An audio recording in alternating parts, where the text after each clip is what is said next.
art is trying to say something with your creativity, whereas craft is just creating something but without trying to say something.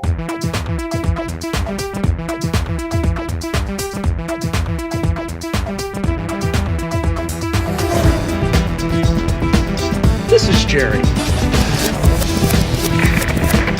This is Lane. This is Dave. And you are listening to the Creative Impulse Podcast. Is there a point where art can turn into craft, though, or craft can turn to art? I don't think so. No, I think it's got to start with. I think it has to start with that idea of what you want to get across. But what if you don't have an idea? You just make something and you just put it out there. I mean, isn't this inherently not art? Does it always have to have some sort of purpose? Can it be random? I would think that something that's more of like more of an expression could be random. If it's off the cuff, if it's random and off the cuff, that might be more of a better indicator of something that's expressing an emotion or something like that. But think of it this way: like people don't really think of improv, like an improv theater troupe. That to me seems more like craft, whereas an actual a play, that's more art. That's more comes from a perspective. It's more thought behind it. Well, you only feel that way because with improv, it's not planned. There's a bias. Yes. Not planned, but also not. It's not. There isn't a process, a statement. Yeah. Does it matter if something is craft or art? I tend to think that everything that you want to be. Oh art no, is art. I'm not looking down on craft. I mean, craft is. I mean, basically, that's going to the gym. Craft is kind of how you work on your how you work on your process, how you work on getting better at that part of art. But so in that analogy, then the chiseled physique, that would be the art, and the craft is the actual work that got you there. Yes, or whatever you. No, it's the chiseled physique combined with whatever the body is meant to do. Like basically, craft is the workout, and then you have like the perspective, which is the thought behind it, and you put those two together, and that's what the art is. Does venue affect art? Like once say something is craft, you might consider something craft, and then you put it in the museum. Does it suddenly become art just because it's in a museum? Is there a politics of what makes something art or craft? Is there a reason, getting at what's the reason that we call something art and craft? I mean, is it subjective? Is it just a way of is it a political tool for elevating one form of expression over another?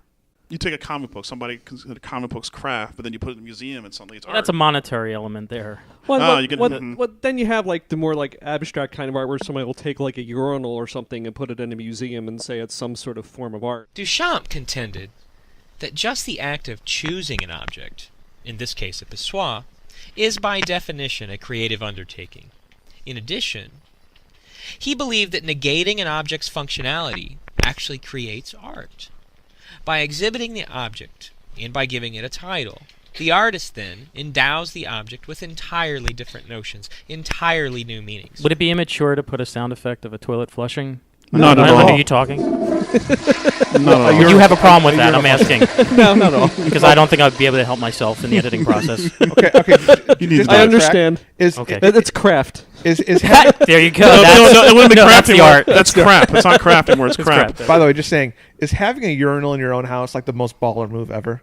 Having a urinal in your own. I knew some people who had that, by the way. I think it is. I think like. Now, what if you have a urinal in your house that's coin operated? That's really freaking awesome. Well, that's fine too, as long as there's like a bowl of quarters by the door. These dudes, I knew Also, it's a good way of raking in some extra income if you have people who visit a lot. Hopefully, you have some planters in the house. Yeah. Wait, you're raking income in from your family. That's right. Dad, I don't have any money. Is this you just have to hold it till is it a next marble time. urinal or go just a outside, regular son. urinal? If it's marble, I mean that's something else. But if it's just a plain old urinal, that's not cool. You just go all out. Yeah. Like gold-plated fixtures. I was about to say that. Take that shit gold, dog.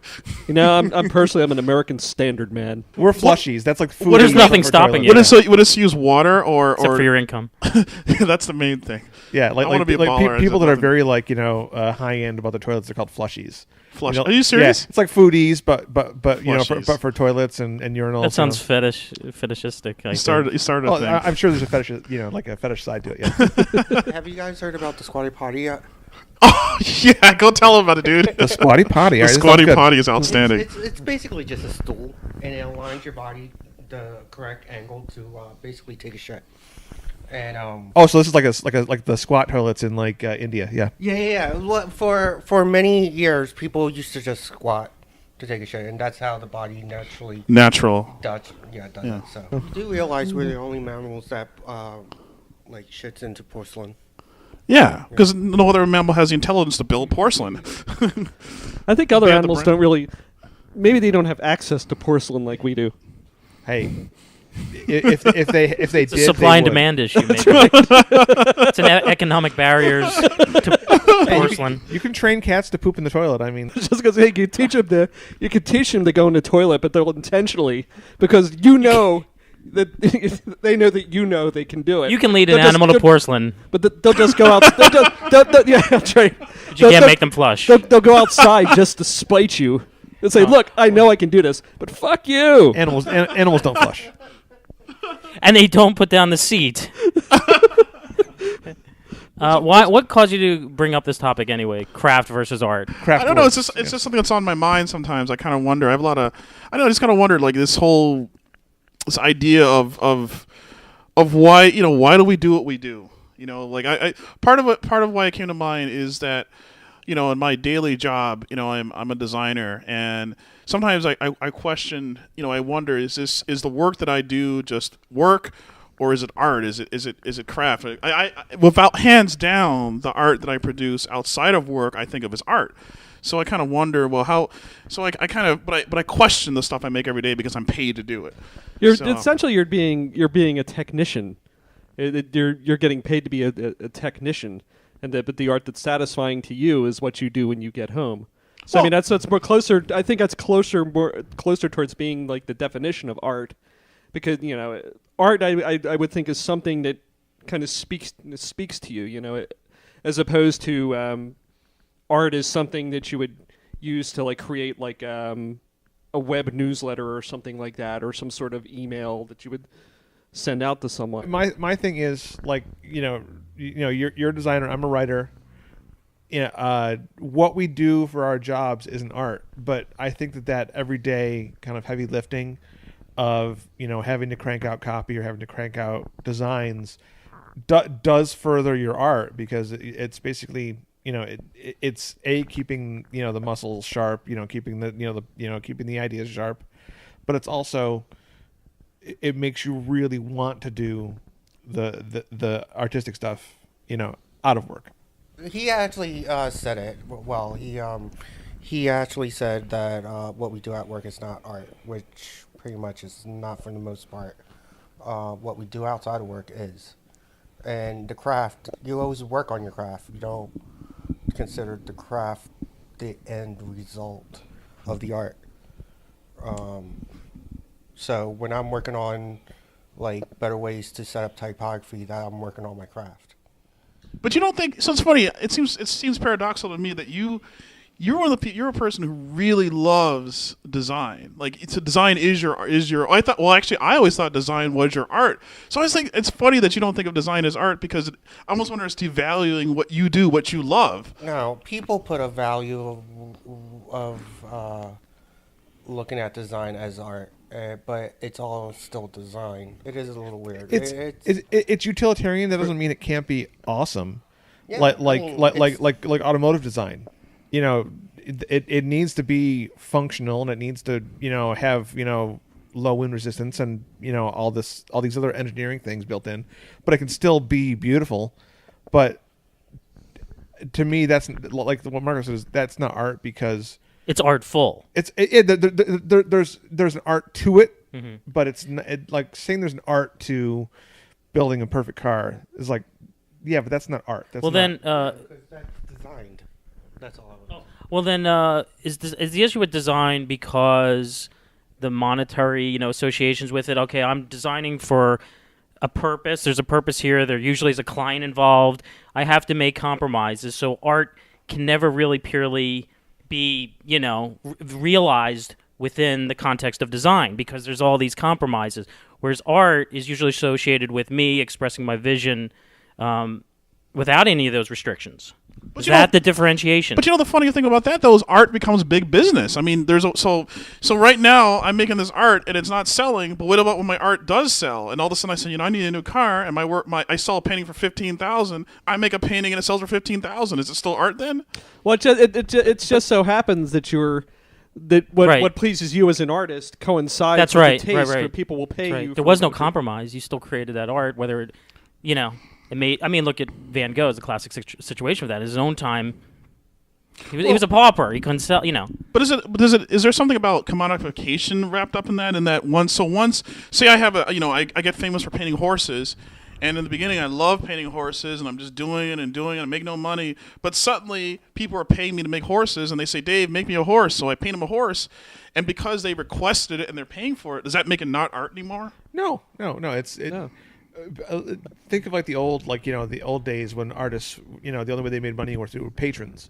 They were still doing it according to what their artist sort of outlook is. That's different than, painting a backdrop for a movie or, that's more craft. I think you can still get paid for your art as long as when you're creating the art, what you're being paid for it isn't entering into your mind. You're not for example, if Dave is going to pay me $1,000 for a painting, and someone else is going to pay me $15,000, I'm not going to put more of my art into the $15,000 painting. What I'm being paid for it doesn't enter into it. To me, that's what that's what makes it art, is what I'm being paid for it doesn't really measure what I'm putting into it. Right, because you're getting paid for your vision and your expression. Well, you're still doing that on the other side when you work, but it's a lot more technical and restraints and math. Yeah, and you're being paid by the amount of effort you're putting into it. It's strictly if it takes you 20 hours to do a logo design, you're going to charge more. If it takes you an hour, you're going to charge less. That's just the nature of craft. What about something that maybe, say example, pulp art or something? It started off as somebody paid them, this wage to produce this art to go on a magazine, and then 50 years later, somebody says, you know what, this is art, and they sell it they become collector's items. The original pieces are selling for exorbitant amounts of money. They're in museums. I mean, did something change over that 50-year period of time? Well, no. There's also a difference between collecting and there are people who collect, old comics, old, pulp comics, old pulp magazines. I mean, they're doing it because they like it, but it's not necessarily the same thing as collecting art, or, it's a little different. It's more of like baseball cards. There's a kitsch factor. There's a childhood factor. There's, you might like the time period. But the situation changes the perception of what's identifying it as art, is what you're saying. Well, another thing is somebody seeing it 50 years later, they have a benefit that the person who created it didn't. They can see something from a distance. They can step back and take a look at it, and that's something that maybe the creator couldn't do at the time, or maybe even some of the people around him. But time has put some distance and maybe some perspective on what that person did in the first place, and then that may feed into how people interpret it as being art later on. So it's time and evolution. Things. Yeah. So what wasn't art becomes art. What was art is not art anymore over time. Because for some reason this reminds me of N.C. Wyeth, the illustrator, Andrew Wyeth's father, because he was a famous illustrator in his time, and he had really great teachers and stuff, and he was fantastic painter. But what really aided him is he wanted so much to be a fine artist, but he had to make the money from being an illustrator, and I think he died being a very, very depressed man, because he wanted so much to be a fine artist, but people just considered him an illustrator, and that just really rankled him, I think. I hate But being his called son, illustrator. his son became the fine artist that he never was, or was never acknowledged as being. And his grandson. I hate being called an illustrator. I don't know, it's just some personal hang-up, but I hate being called an illustrator. Yeah, Even when I illustrate, I don't like to be called an illustrator. I'd rather think of myself as some sort of digital artist or designer. Why rather than not? illustrator. I don't know. I don't like that term because I feel like illustrators are just people who are just told what to do. I like the idea of or that I is it have because illustration sort of implies that you're there to accompany something. not just the company, but it feels like it was someone gave me this thing to do. Someone did all the thinking and all the creative, and they said it's almost like it's reducing what I do to being a technician. Yeah. It's like sometimes I don't like that term sometimes. I remember when I was taking illustration courses back in art school, that the impression that fine artists would have of illustrators is they would call us art whores. That's what they would call us. So somebody draws. Here's another example. Somebody Wait, was that a go good thing ahead. or a bad thing? Well, that depends. I guess time and perspective will also. Well, what do you when you're an art whore? What do you mean you're doing art for sex or sex for art or how's that going? Yes. yes, have some. So what about when you what about somebody a painter one of those painters who just paints these pictures of Elvis and then sells them in the mall, in the 80s? Is that an artist? That's a starving artist. Thank you very much. But then you could also say, what about a 4-year-old child who does a crayon drawing? Is that art? I would say definitely. Sometimes it's in some ways it's art in its purest form because that child is so uninhibited and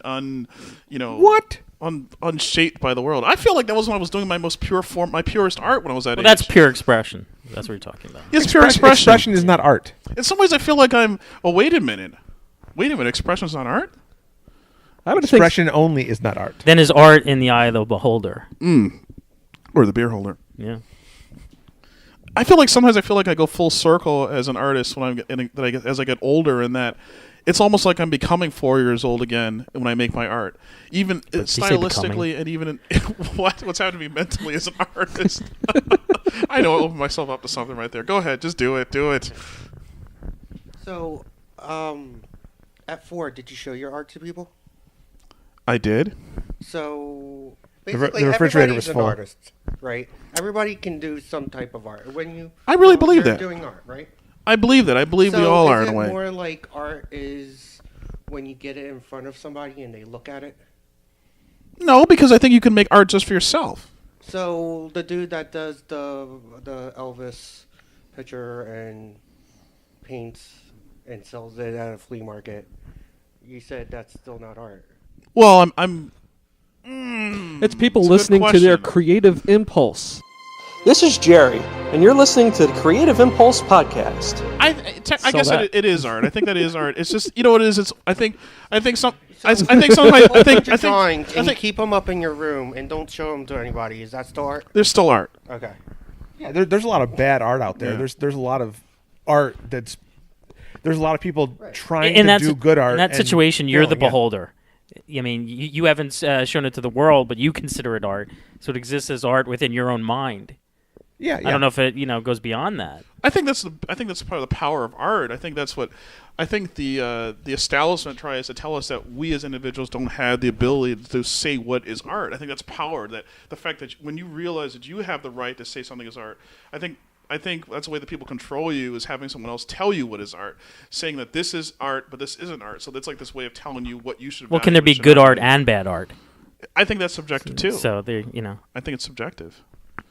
I think it's about power and control. And money.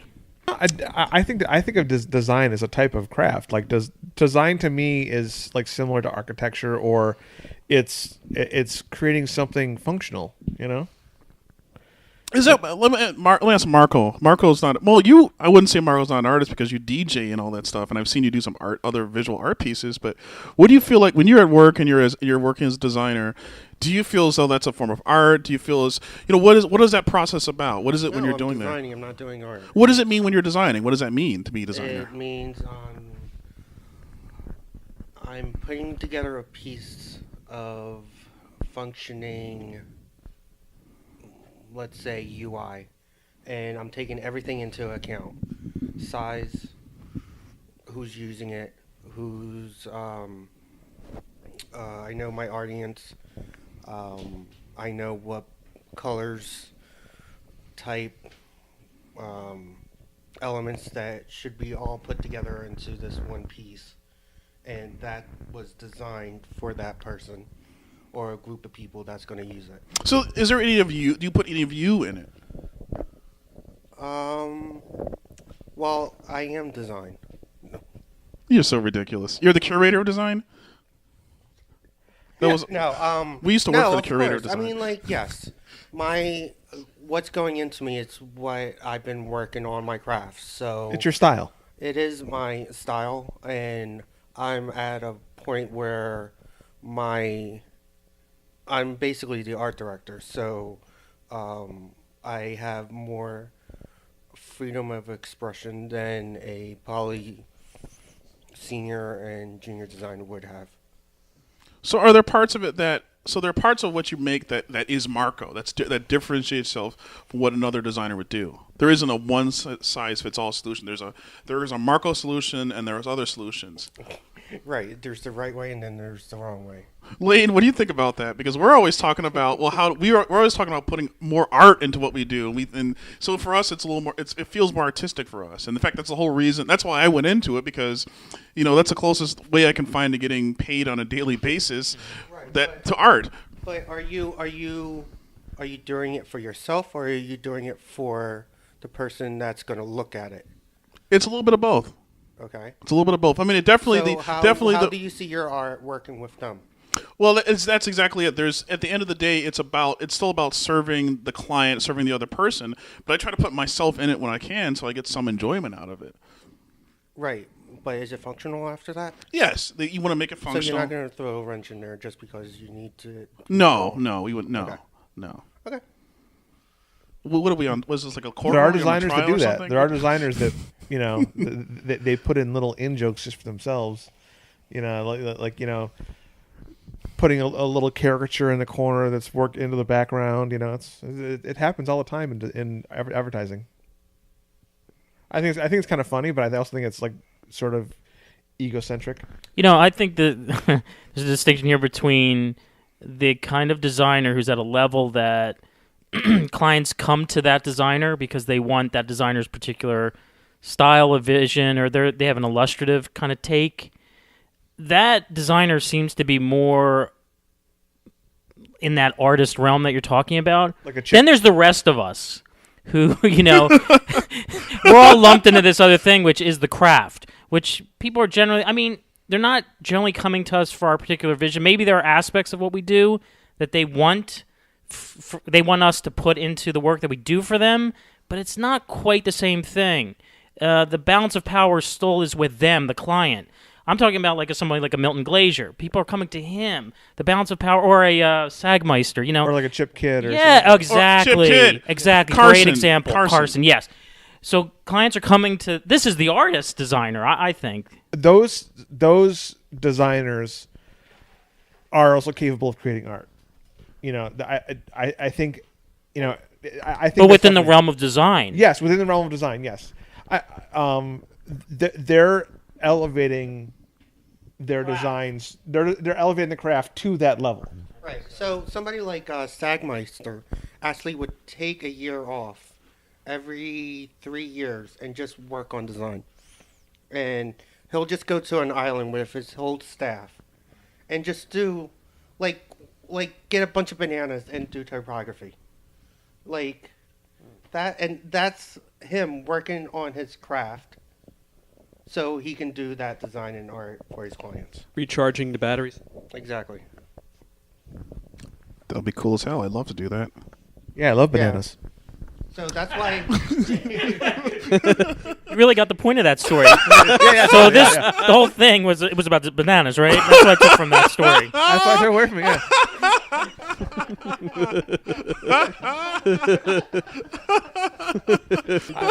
Because they don't have any bones. Listen to a podcast. We're talking about bananas the whole time. I thought it was going to be about art and design. I don't know what the hell. By the way, I do have a new Banana Cast podcast coming up. So just that's outstanding. But basically, I love that idea. I love the idea of doing a a year off. I mean, it would be great if we lived in a world where we could do that, where we could do what do they call it? When you take like a semester off for a professor, sabbatical. Yeah, I would love to do that, especially like in creative professions where you get burned out so much that you wind up leaving instead of just taking some time off. But I mean, we just can't do that and make a living anymore. At least I can't. No, we can't. I mean, when I went back to grad school for design, I still worked a job and didn't sleep for 3 months, but I still had to do it on my own time and spend those 24 hours straight doing it. But yeah, and actually that's one of the shitty things about being a professional creative is you waste so much effort throughout the process that you if you could just get right to what someone wanted and kind of cut out all the revisions and all the oh no, we want to do this, not that, we would probably have a lot more time for our own stuff. But it's just such a slog to get to the final product that it just takes up way too much time. Is there anything wrong with doing your own thing? I mean, or when you do your own thing, is it still design? Do your thing. Do your thing. No, I mean, do whatever you want. I mean, I think if you can do your own thing and make money, then do your own thing. But if you can't make money at it, then you've got to do what the job requires. You got to work for the man. I have a question. This is gonna. I have to formulate this as I'm talking because it's very vague. But do you? This is really for you too, Dave. I mean, really sort of for you. But do you think it can hurt you if you have artistic intentions? You have grander intentions for yourself, what you want to do, but you take a job in a creative field. So you see yourself as an artist. You're working as a designer. Do you see that as maybe being hurtful to your intentions? In other words, would it be better to spend your days toiling in something that has no creative, impact on you at all? Then in your spare time, you're putting everything into that. Because you were talking earlier about, okay, I'm refining my processes. I'm strengthening my creativity. I'm working for the man. I am a designer in that role, but in my free time, I am the artist, and I'm using what I've developed, those strengths. Do you think it can be sometimes counterproductive to work in a creative environment that is not bringing you closer to being the artist you see yourself as? Let me take this one first, and I think we should all answer this one. No, I don't think so at all, and I don't want to be construed in any way that I don't like working for the man, because the man allows me, the pay from the man allows me to finance my art, because art costs money. To explore the art I want to explore, I needed a job to buy all the pens and pencils and computer equipment. No, but I'm saying the man in this situation is tied to a creative, environment that, where it's totally practical what you're doing. But you're channeling your creative energies into a practical. But that's the other wonderful. Yeah. But that's actually wonderful that's and you know why that's wonderful. Because it helps me be more practical about how I approach my art. So I think one of the things that comes out of working in a practical environment is that when you go to do your own thing, you approach your own thing with a far more methodical and practical, in a more practical or methodical fashion, in terms of how you approach your creative. So when I'm developing my comic book characters and my illustrations, the same way that I was taught in design to be methodical and how I was, and calculating, and how I crafted my pieces so that they appeal to my clients or to whoever is my benefactor. I apply that to my work. So there's this balance, and not to mention timelines. At the very least, one thing I remember that came out of working in agencies is that, they say to you, well, how long is this? We're doing billable hours. How long is this work going to take? How long? Give me an estimate: 3 hours, 4 hours, 15 hours. So I do that with my own artwork now. I look at something I make and I say, this is going to take me 8 hours. But I know for a fact that you have psychic boundaries. Oh yeah, as we all do, oh, yes. And I've seen them. I've seen them when they're crossed. And that's what I'm saying. Is it maybe? Could it be possible that it would be a better situation if someone has artistic aspirations, that they really want to focus all of their creative energies on getting that thing out of them that animates them, and it drains their creative power by channeling their creativity into doing that job for the man. That's what I'm getting at. Well, ideally, you're right. Ideally, yes. But the problem is just that we're not independently wealthy. I mean, if I could find grants, or if I was rich, I would not have a day job. I would just do my art. Yeah, but I'm not saying you wouldn't be working. Oh, right. The situation I'm saying is a situation where you're not drawing your creative power down in a day job. Well, before I came here, I don't know. I mean, I'll put this situation out to you guys. Let me tell you like a story. Like, basically, when I graduated from my undergrad degree, I had a creative writing degree. I wanted to be the next great novelist. And I had a blue collar job for 4 years delivering beer. So basically, it was like zero creative effort expend. I was basically just moving boxes, back and forth.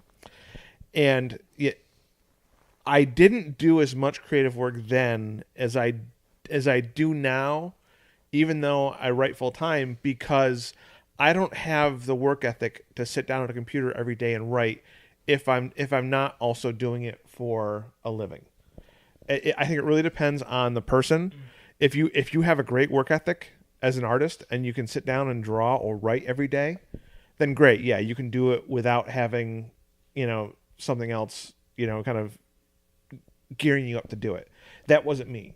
I mean, I could do some creative stuff, but I just wasn't driven to do it as much as I am now. Now, granted, I would love to work less and create more, and I just have to figure out what the cutoff is for how much time I'm willing to spend making money versus doing what I want. But I definitely need to have that. I need to have a creative job to keep me doing my creative stuff on the side. That's just me.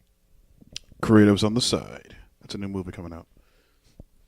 Yeah, I had similar experiences with that. Where when I first moved here, I took a job working I worked at Kinko's, and a lot of artists have done that. A lot of designers did that in the beginning, and I remember being very prolific, but I was in pain. It was a rough job to work. But did that pain drive that prolific period? See, that's the question. Because you weren't putting your creative energies into your day job. But I'm wondering about that. I don't feel that. Well, that's a good. I don't know. I don't know if when I come home from the job I have now, do I not feel like producing artwork? And I guess the times that I don't feel like I produce art. Well, right now my current job, even if I don't sit down to make an entire piece when I come home from work, I make artwork on the way to work. I make it at lunch. I make it on the way home on the train. So as long as I'm not tired, I usually go ahead and make, still make pieces of work. So I think the biggest thing, and as Mace said, it's from person to person. But I think the big thing is it's not so much the job. It's just it's how physically taxing the job is. That's the hardest part. Is how tired am I when I get home. That's one of the holdups. Not to mention my own perfectionist hang-ups about my work that holds me back. Period. But that's another discussion right there. How much of your daily life gets in the way of your creative life? Like Dave and I are single. Lane's got married and kids. Jerry's married. So it's one of those things. Like you've got real day-to-day responsibilities that take your creative time away. So I mean that it's like, okay, how much time do I get? if you're single and with no kids, you've got a lot of extra time to work on creativity. But you really have to plan for it if you're married or you have kids. So. So my wife, your perspective. Well, my wife is also she's another creative, except it's not like a visual. She's more of a, well, she sings and she does photography here and there. So she's creative, just in a different kind of way. So she kind of understands the whole need, to take some time off and do some creative sort of stuff. Like every once in a while, like during the evening, I'll say, look, I'm going to go and I'm going to do some drawings. Like, oh, sure, she's fine with it. She understands it. Well, that's cool. I mean, sometimes I feel like all those extra things in life feel your work. Sometimes I feel like there'll be these weird times where I'll go a period of time. I go home, visit my family, or I meet somebody and I'm dating somebody for a while, or I spend a weekend just having fun. I might, go out with some friends for a couple, Friday and Saturday, even part of Sunday. Then I come home and I'm very prolific. So sometimes you need those experiences to just to relieve tension and to motivate you. Sometimes having a rich life kind of motivates you. Is that like you, Lane? Lane's got a family. Do they inspire you creatively? And not to mention what you're doing with school. No, they get in the way at all times. But no, I think it adds a kind of balance that's missing. You can kind of go be off kilter without some sort of grounding, I don't know, mechanism in your life. So it's helped me, and they never stood in the way of me during my prolific periods. I've always been able to, I guess, keep a balance. So it's been helpful for me, and it has, it's fueled me, my desire to make sure I can be successful, to a degree. Let me ask because there's something to lose. There's something at stake here for me. Let me ask the same question, Marco. I mean, Marco, generally women aren't interested in you. They find you unattractive. You have no friends. Nobody likes you. In fact, you're paying us to be here right now. How do you find your motivation, even not just for art, but even to just get up in the morning? When do we get paid? When do we get that check? Just messing with you. I feel like I'm working for free right now. In fact, why are you here, Marco? Why am I here? What are we doing it again? What is this? Dave begged him to be on this podcast. By the way. Okay, listen. I could actually say there was a period of 5 years, and Dave has witnessed this, that I was really, really weird, and that's because I was. Is that this period? No, we're past now. But all I did was learn design and worked on my craft, and I didn't care about anything else until that was done. And I lost a lot of people on the way, and now these people are back and they understand because they see where I'm at now. But it does suck. Damn, dude. But I do appreciate that. It's one of those. It's almost like going into the woods and kind of coming back and Exactly. But you were making a conscious sacrifice at the time. You knew there were things I was going to lose in the process. Yeah. Dude, he almost lost us, dude. I lived with my parents the whole time, and multiple girlfriends ended because I had to pay attention to this. So. Damn, dude. And now I'm in Connecticut. Damn, that's deep, dog. That's deep. I don't know what to say, man. I still kept Dave for some reason. You gave so much, dude. You gave so much, and what the world gave back to you, though, didn't it, man? Didn't it? It's starting to sound like a Hallmark movie or something. Come here, dude. Hug it out. Hug it out. It's hug time. Let's wrap that shit up, DJ. Let's do it. Go ahead. All right, drop a beat. All right, take us home. Somebody starts singing. All right. So I'm gonna give a final thought, kind of like Jerry Springer does. No, I'm not gonna do that. Oh yeah, plug it. Marco and Mace, plug your stuff. Yes. And Jerry. Starting my new business this year. Getsynergy.com. GETSINNERG.com. So if you want some fantastic writing, that's where you go. Nice. Marco. Check me out on iHeart Design on Facebook. Yes.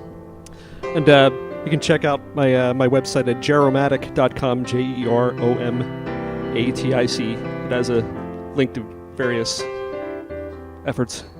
And check us out Check us out online at thecreativeimpulsepodcast.com. I did that right that time? Okay, good.